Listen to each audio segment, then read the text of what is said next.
चलिए आगे बढ़ेंगे और अब देखते हैं खबरों को फटाफट अंदाज में। वित्त मंत्री निर्मला सीतारमण ने वित्तीय वर्ष 2022-23 के लिए केंद्रीय बजट पेश किया। ये मोदी सरकार के दूसरे कार्यकाल का चौथा बजट है। खबरों के मुताबिक केंद्रीय बजट पर राज्यसभा सांसदों की ओर से 11 घंटे तक बहस की जाएगी। कांग्रेस नेता राहुल गांधी आपको बता दें कि राष्ट्रपति के अभिभाषण पर धन्यवाद प्रस्ताव पर विपक्ष की ओर से चर्चा की शुरुआत करेंगे। आम बजट पेश होने के बाद पीएम मोदी ने देश को संबोधित किया, बजट पर अपनी बात रखी। उन्होंने कहा कि बजट 100 साल की भयंकर आपदा के बीच विकास का नया विश्वास लेकर आया। कांग्रेस नेता सचिन पायलट ने बजट को लेकर केंद्र सरकार पर निशाना साधा। कहा कि केंद्र ने अब तक रोजगार देने का वादा पूरा नहीं किया। इस बार भी राजस्थान को इस बजट में कुछ नहीं मिला। अमित शाह ने कहा कि बजट का आकार बढ़ाकर के 39.45 लाख करोड़ करना कोरोना काल में भी भारत की तेजी से बढ़ती हुई अर्थव्यवस्था को दर्शाता है। केंद्रीय परिवहन मंत्री नितिन गडकरी ने कहा है कि यह बजट एक विजन पेश करता है। इस साल और आने वाले सालों में देश की अर्थव्यवस्था की रफ्तार कैसी रहेगी, ये बजट विजन वाला बजट है। बीजेपी नेता माथुर ने देश के आम बजट की तारीफ की और कहा कि यह आम बजट सर्वांगीण विकास में मदद करेगा। साथ ही उन्होंने शानदार बजट देने के लिए प्रधानमंत्री मोदी और वित्त मंत्री को बधाई दी। कांग्रेस नेता राहुल गांधी ने बजट पर निराशा जाहिर की। उन्होंने कहा कि बजट में नौकरी पेशा वर्ग के लिए कुछ भी नहीं है। बजट में आम लोगों के लिए भी कुछ नया नहीं है। वित्त मंत्री निर्मला सीतारमण ने राहुल गांधी की प्रतिक्रिया पर पलटवार किया। कहा कि उन्हें उन लोगों पर दया आती है जो तुरंत प्रतिक्रिया देते हैं, समझकर उस पर प्रतिक्रिया देना में फिर जवाब देने के लिए तैयार हैं।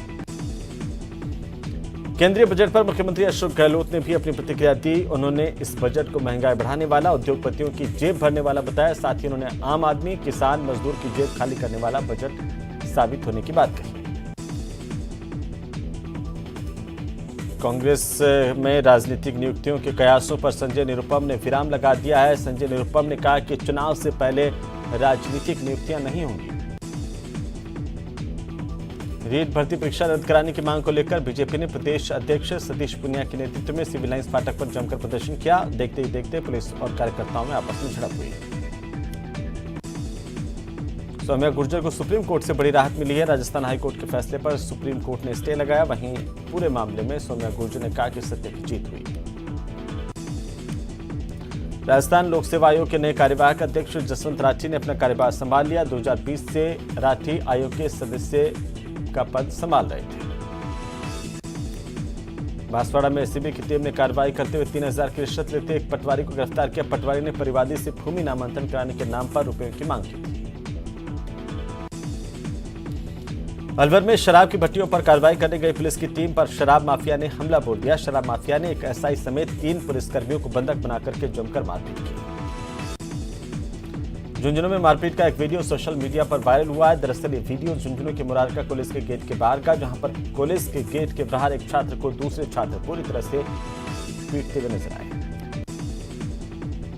अलवर में पानी की समस्या के चलते कुछ महिलाएं पानी की टंकी पर चढ़ गईं और उन्होंने जलदाय विभाग के खिलाफ प्रदर्शन किया। चूरू में खाकी का मानवीय चेहरा भी देखने को मिला। यहां पर रेलवे फाटक पर प्रसव पीड़ा से करा रही प्रसूता को पुलिस के 3 जवानों ने न सिर्फ बंद फाटक से रेलवे लाइन पार करवाई, इस बीच बच्चे का जन्म पुलिस की गाड़ी में ही हो गया।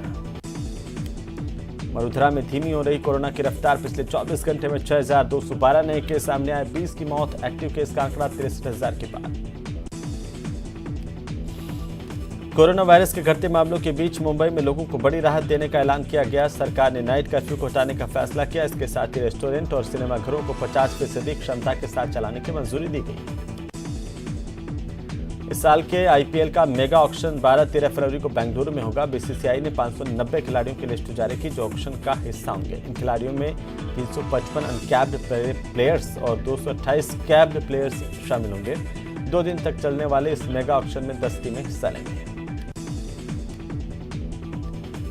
सुप्रीम कोर्ट से स्टे मिलने के बाद दौसा के मेहंदीपुर बालाजी पहुंची जयपुर ग्रेटर की मेयर निलंबित मेयर सौम्या गुर्जर।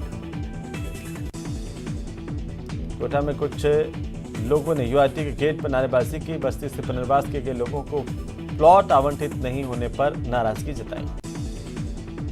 सुजानगढ़ में बीजेपी वर्कर्स ने उपखंड कार्यालय तक रैली निकाली। रीट परीक्षा धांधली में सीबीआई जांच की मांग की। सुजानगढ़ में नगर परिषद में सभापति और कांग्रेस नेता विद्या प्रकाश बागरेचा ने आचार्य महाश्रमण से मुलाकात की, आशीर्वाद दिया। शहर की बिगड़ती सफाई व्यवस्था को पटरी पर लाने के लिए प्रतापगढ़ विधायक रामलाल मीणा खुद मोर्चा संभालते हुए दिखाई दिए और नगर परिषद के अधिकारियों और सीवरेज ठेकेदारों को साथ में लेकर शहर के विभिन्न वार्डों का निरीक्षण किया। स्वास्थ्य विभाग की ओर से कोविड संक्रमण के मद्देनजर राजसमंद में आरके जिला चिकित्सालय के कोठारी कॉम्प्लेक्स में विशेष प्रशिक्षण शिविर का आयोजन किया गया। भरतपुर जिले के रूपबास कस्बे में हुई एक शादी चर्चा का विषय बनी हुई है। इस राजशाही तरीके से हुई शादी के चारों तरफ अब चर्चा होने लगी है। रूपबास कस्बे की हरिजन बस्ती में जयपुर से बारात पहुंची थी। अलवर शहर में वार्ड संख्या 15 में पानी की समस्या से परेशान महिलाओं ने एक्सीएन का घेराव किया। सर्दियों में पानी की कमी होने की वजह से महिलाएं परेशान हैं। अलवर में मूक बधिर बालिका को न्याय दिलाने की मांग को लेकर के भारत परिवार की ओर से हस्ताक्षर अभियान शुरू किया गया। बीजेपी प्रदेश उपाध्यक्ष और विधायक चंद्रकांता मेघवाल ने केंद्रीय बजट पर अपनी प्रतिक्रिया देते हुए बजट को कोरोना के मुश्किल हाल के बाद देश की अर्थव्यवस्था को पटरी पर लाने वाला बताया। सिरोही विधायक संयम लोढ़ा ने केंद्रीय वित्त मंत्री निर्मला सीतारमण की ओर से पेश किए गए बजट को आम जनता के साथ एक और जुमला बताया है। करौली में कृमिनाशक दवा से वंचित रहे बच्चों के लिए डिवर्मिंग मॉपअप राउंड अभियान की शुरुआत की गई है। सीएमएचओ ने इस अभियान के दौरान कोरोना गाइडलाइन की पालना करने के निर्देश दिए हैं। अलवर में पानी की समस्या के चलते कुछ महिलाएं पानी की टंकी पर चढ़ गईं और प्रदर्शन किया। उदयपुर में 22 दिनों बाद बंद स्कूल को अब खोल दिया गया है। इस फैसले से बोर्ड के छात्रों को बड़ी राहत मिली है। टोंक के एक अस्पताल में इमरजेंसी इकाई का शुभारंभ किया गया। 12 लाख की लागत से इस इमरजेंसी यूनिट को तैयार किया गया। प्रतापगढ़ में जिला कलेक्टर ने कौशल और आजीविका विकास समिति की मासिक बैठक ली। बैठक में विभाग की योजनाओं की समीक्षा की गई। साथ ही प्रतापगढ़ में जिला कलेक्टर ने इंदिरा गांधी शहरी क्रेडिट कार्ड योजना की भी बैठक ली। बैठक में सभी बैंक अधिकारी मौजूद रहे। कोटा में नहर के पानी को लेकर चल रहा विवाद अब शांत हो गया। एसडीएम के 3 घंटे के लगातार कड़ी मशक्कत के बाद दोनों पक्ष राजी हो गए। कोटा में 6,541 लोगों को कोविड वैक्सीन लगाई गई। ख्वाजा गरीब नवाज के 810वें उर्स के शुरू होने से पहले मंगलवार रात को संदल की रस्म अदा की गई। संदल की इस रस्म को दरगाह के खादिमों के जरिए अदा किया जाता है। राजसमंद में पुलिस ने ब्लाइंड मर्डर मामले में एक आरोपी को गिरफ्तार किया, जिससे पूछताछ जारी है। कोटा में पुलिस ने 2 आरोपियों को गिरफ्तार किया है। आरोपियों ने एक युवक पर चाकू से ताबड़तोड़ हमला किया था। प्रतापगढ़ में एसपी ने पारसोला थाने का निरीक्षण किया। इस दौरान पुलिस के जवानों ने गार्ड ऑफ ऑनर दिया। बूंदी में सीमेंट के पिलर से टकराकर बाइक चालक की मौत हो गई। झालावाड़ जिला पुलिस विशेष टीम ने एक बड़ी कार्रवाई की और अंतर्राज्यीय चोर गिरोह के 3 कुख्यात बदमाशों को गिरफ्तार करने में कामयाबी हासिल की। उदयपुर के सवीना थाना पुलिस और डीएसटी की टीम ने बड़ी कार्रवाई करते हुए अवैध रूप से चल रहे ऑयल की एक फैक्ट्री पर छापेमारी कर अवैध ऑयल बरामद किया। राजसमंद जिले के नाथद्वारा थाना इलाके के गुंजोल बस स्टैंड के सामने नेशनल हाईवे पर हुई दुर्घटना में एक ट्रक ने रोड पर खड़े मोटरसाइकिल सवार को अपनी चपेट में ले लिया, जिसमें उसकी मौत हो गई।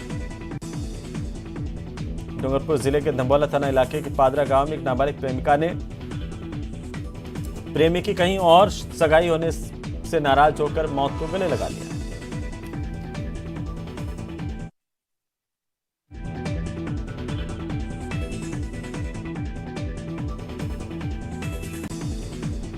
करौली हिंडौन शहर के प्रसिद्ध आस्था धाम नक्कस की देवी मंदिर में चोरों ने वारदात को अंजाम दिया और दान पात्र चुरा लिए। श्रीगंगानगर पुलिस अधीक्षक आनंद शर्मा के नेतृत्व में सदर थाना पुलिस ने 2.5 साल पहले एक युवक पर फायरिंग करने और 2000 के नामे बदमाश को मोटर मार्केट से गिरफ्तार किया। प्रतापगढ़ पुलिस की ओर से चलाए जा रहे वांछित अपराधियों की धरपकड़ अभियान के तहत कोतवाली थाना पुलिस ने 1 साल से फरार चल रहे आरोपी को गिरफ्तार करने में कामयाबी हासिल की। बाड़मेर जिले के धोरीमन्ना कस्बे में इन दिनों बदमाशों के हौसले बुलंद हैं। दिन दहाड़े 3 बदमाशों ने एक मोबाइल की दुकान पर काम कर रहे एक युवक के साथ चाकू से वारदात को अंजाम दिया। अलवर में बीती रात 2-3 लोगों ने काइन हाउस के मुख्य गेट का ताला तोड़कर करीब 5 गायों को चुरा लिया और भाग गए। गार्ड के साथ मारपीट की पुलिस जांच कर रही है। सादुलपुर से झुंझुनू रोड पर शनि मंदिर के पास एक अनियंत्रित गाड़ी मोटरसाइकिल से टकराई। हादसे में बाइक सवार 2 युवक गंभीर रूप से घायल हो गए।